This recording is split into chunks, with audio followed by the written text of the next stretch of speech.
بسم الله الرحمن الرحيم. ولا تحسبن الذين قتلوا في سبيل الله أمواتا بل أحياء عند ربهم يرزقون. صدق الله العظيم.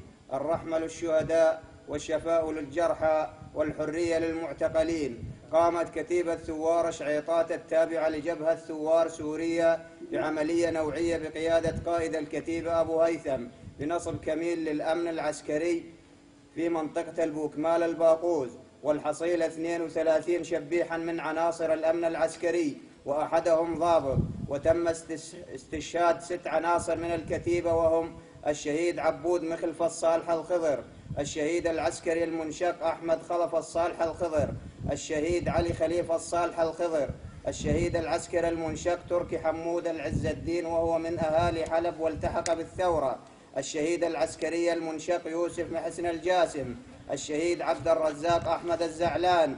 وبعد استشهادهم قامت شبيحة الأسد بالتمثيل بالجثث وحرقها، وتم القبض على أحد الشبيحة واعترافه بهذه الجريمة ومعه عددا من الشبيحة وعدم ذكر أسماءهم لأسباب أمنية.